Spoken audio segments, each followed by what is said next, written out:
यानी ज्ञान की दुकान देखी है? तो आइए ले चलते हैं आपको एक इल्म की दुकान की ओर, जिसका नाम है, नाटक का नाम है इल्म की दुकान। तो आइए। मेले में दुकान ही खोली थी, सब ठीक तो है ना? हाँ हाँ, सब ठीक है। मैं मेरी बेटी की शादी में व्यस्त हो गया था। अरे वाह, बधाई हो तुम्हें। आशा करता हूँ सब ठीक ठाक हो गया होगा। हाँ हाँ, सब ठीक ठाक हो गया। और ये बताओ, शिवरात्रि के मेले में दुकान कैसी लगी? अरे गजब, उस दिन तो बारिश हो पड़ी, खूब बिके मेरे छाते। हाँ, शादी में भी तो बारिश हो गई थी। अब देखते हैं इस मेले में क्या हाल रहता है।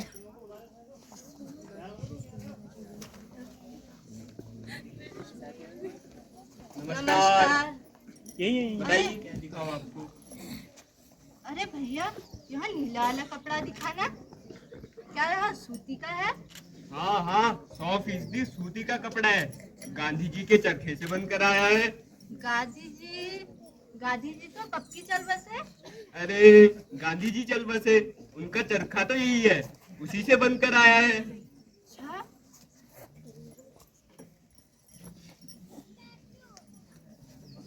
नमस्ते भैया, नमस्ते। मुझे एक अच्छा सा छाता दिखा दो। जी बिल्कुल, बताइए आपको कौन से मौसम का छाता दिखाऊं? ठंड, गरम या बारिश? ठंड? ठंड का छाता? हाँ हाँ, ये देखो, ऊन का बना छाता, ठंड के मौसम के लिए। हे भगवान, आज लोग क्या क्या बना के बेचते रहते हैं। आप मुझे बारिश में काम आने वाला छाता दिखाओ। आपको रिमझिम बारिश के लिए छाता दिखाऊं या मूसलाधार बारिश के लिए? मुझे सारी बारिश में काम आने वाला छाता दिखाओ। अच्छा अच्छा, अभी दिखा दो।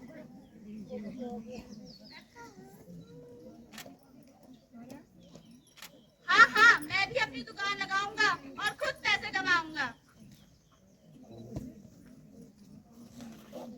अरे भैया, मुझे भी ना अपनी दुकान लगानी है, तो मैं कहाँ पर अपनी दुकान लगा सकता हूँ? इतनी सारी जगह है, जहाँ मन करे लगा लो। पर ये तो बताओ, तुम बेचने क्या आए हो? इल्म की दुकान। भैया, मैं इल्म की दुकान लगाऊंगा और मैं इल्म बेचूंगा। तुमने खुद भी कभी इल्म इस्तेमाल किया है जो बेचने चले आए? इल्म की दुकान, इल्म की दुकान, यहाँ सभी प्रकार की इल्म मिलेगी। आइए और इल्म खरीदिए। मैंने तो मेले में सब कुछ खा लिया, पर कभी इल्म नहीं खाई। चलो आज इल्म भी खाकर देखता हूँ, पता तो चले क्या भला है। मुझे एक बिना शक्कर की इल्म दे दो। वो कहना मुझे शक्कर पसंद नहीं है। अरे इल्म कोई खाने की चीज थोड़ी ना है। इल्म का मतलब होता है ज्ञान, और मैं ज्ञान बेच रहा हूँ। सभी लोग मुझे मूर्ख मूर्ख कहते हैं, क्यों ना मैं अपने लिए कुछ ज्ञान खरीद लूं। अच्छा, तो यह बताओ कितने रुपए किलो है तुम्हारा ज्ञान? ज्ञान कोई किलो के भाव में थोड़ी ना बिकता है। तुम बता, तुम्हें कितने का चाहिए? 1, 2, 3, 4 या 5, जैसा दाम वैसे इल्म। 1 रुपए की दे दो, मेरे पास तो 1 ही रुपया है। अच्छा, अभी देता हूँ। 1 रुपए में सोचना पड़ेगा। हाँ,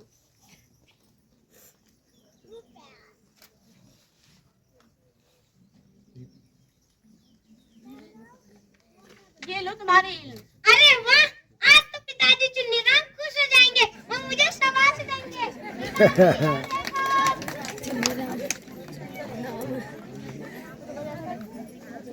खड़े होकर 2 लोगों को लड़ते हुए देखना बुद्धिमानी नहीं है। बता, कहाँ से खरीदी तूने यह इल्म? ले चल मुझे अभी उसके पास, अभी अपना 1 रुपया वापस लेकर आते हैं। ठीक है पिताजी, चलो।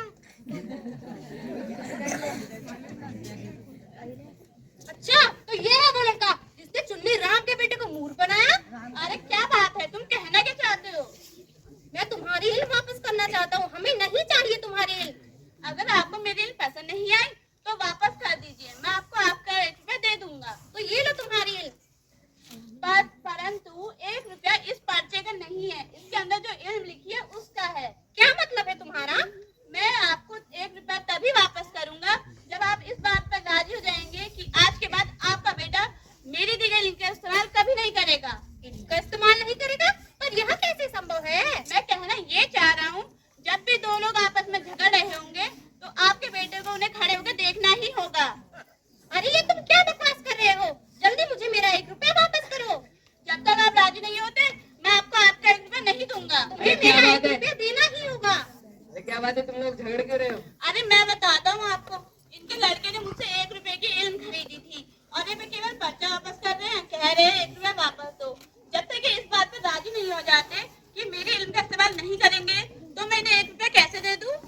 ये लड़का बिल्कुल सही कह रहा है।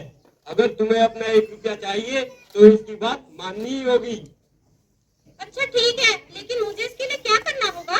तुम्हें इस कागज पर लिखकर हस्ताक्षर करने होंगे कि आज के बाद आपका बेटा मेरी जगह का इस्तेमाल कभी नहीं करेगा।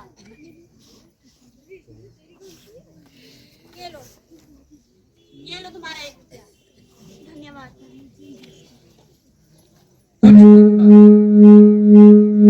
क्या तुम सच में हमें उस मुसीबत से बचा सकते हो? बचा तो सकता हूँ, पर उसके लिए पूरे 100 रुपए लगेंगे। 100 रुपए? पर ये तो बहुत बड़ी रकम है। तो आपकी मुसीबत भी तो बहुत बड़ी है। 100 रुपए दे दो पिताजी, वरना मेरा क्या होगा? अच्छा ठीक है, लेकिन अगर तुम्हारी हमारे काम नहीं आई तो? अगर नहीं आई तो वापस आ जाना, मैं आपको आपके 100 रुपए वापस दे दूंगा। ठीक है।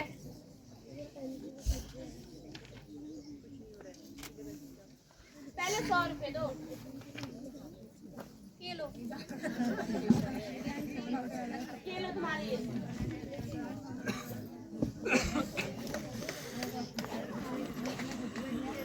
तो आप लोग सोच रहे होंगे कि ऐसा क्या हुआ कि ये कंजूस चुन्नीराम जो अपना 1 रुपया भी वापस लेकर आ गया था, अब वो 100 रुपए देने को तैयार हो गया अपने बेटे के लिए।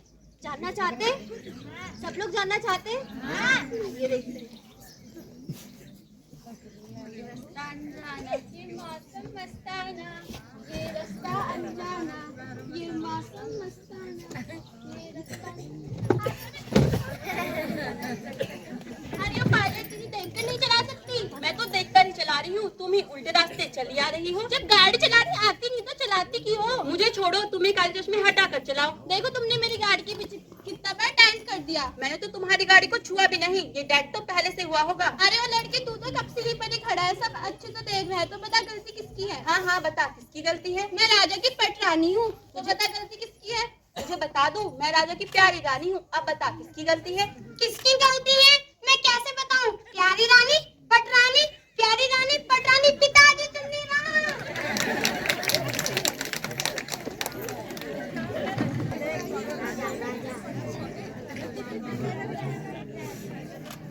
हमने कब से अपनी इंस्टाग्राम की प्रोफाइल चेंज नहीं करी है, चलो आज कर ही ली जाए।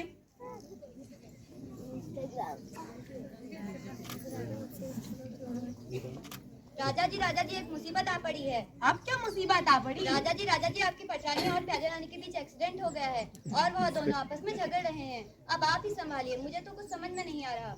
इन दोनों मुसीबतों और मतलब इन दोनों रानियों का मैं क्या करूं, मुझे समझ नहीं आता। दोनों को यहाँ भेज दीजिए। जी महाराज।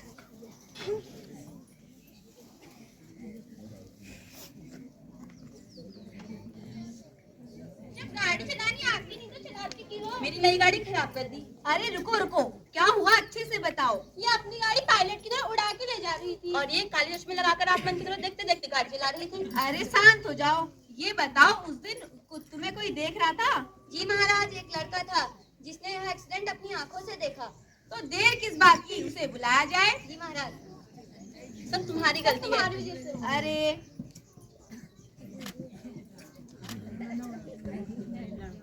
महाराज, ये वही लड़का है चंदू जिसने अपनी आंखों से एक्सीडेंट देखा। बताओ चंदू, उस दिन क्या हुआ था? महाराज, प्याज का भाव तो आसमान छू रहा है और जो हमने खेत में लौकी बोई थी वो तो जमने का नाम ही नहीं ले रही। क्या प्याज लौकी कर रहे हो? मैंने तुमसे एक्सीडेंट के बारे में पूछा, मुझे उसके बारे में बताओ। महाराज, क्या आपने रघुदा के समोसे जलेबी खाए हैं? अगर नहीं खाए तो आज ही जाना, बहुत बढ़िया बनाते हैं रघुदा। चंदू, यहाँ क्या प्याज समोसा कर रहा है? साफ साफ बताओ, गलती किसकी थी? परसों गांव में हमारा बाघ आया था। वो 2 बकरियों को ले गया, एक काली और एक सफेद। सफेद वाली तो बहुत प्यारी थी। मुझे तो लग रहा है इस लड़के का दिमागी संतुलन ठीक नहीं है। अब मैं कैसे पता करूं कि गलती किसकी थी? मैं कह रही हूँ ना गलती इसी की है। अरे आप दोनों शांत हो जाइए, मुझे कुछ सोचने दीजिए। एक काम करते हैं, आज से आप दोनों का स्कूटी चलाना बंद। ना होगी स्कूटी और ना होगा एक्सीडेंट। अब आप दोनों जाइए यहाँ से। सब तुम्हारी गलती है। मंत्री जी, ये लड़का यहाँ क्यों खड़ा है? इसे ही भेज दीजिए इसके घर। महाराज, महाराज रुकिए, मुझे आपसे एक बात कहनी है। मैं पागल होने का नाटक कर रहा था। मुझे ऐसा उस इल्म बेचने वाले ने कहा। इसमें मेरी कोई गलती नहीं है, सारी गलती उस इल्म वाले की है। अरे इल्म वाले तुमसे ऐसा क्यों कहा? वो आप उसी से ही पूछ लेना। मंत्री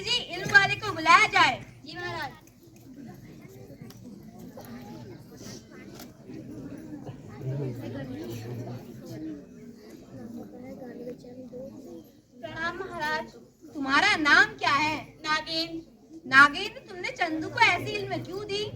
अगर चंदू आपकी प्यारी रानी का पक्ष लेता तो पटरानी उसे मरवा देती, और पटरानी का पक्ष लेता तो प्यारी रानी मरवा देती, तो मुझे उसे ऐसे देनी ही पड़ी। बात तो तुम सही कह रहे हो। क्या तुम्हारे पास मेरे लिए भी कोई इल्म है? इल्म तो है, पर महाराज उसके लिए आपको पूरे 1 लाख रुपए देने पड़ेंगे। 1 लाख?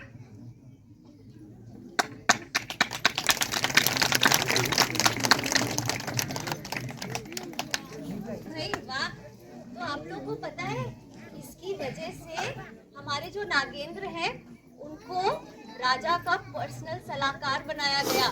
पैसे तो खूब कमाए ही और नाम भी कमाया। तो सही कहते हैं ना, अगर ज्ञान है तो कोई ना कोई रास्ता तो निकल ही जाएगा। Thank you.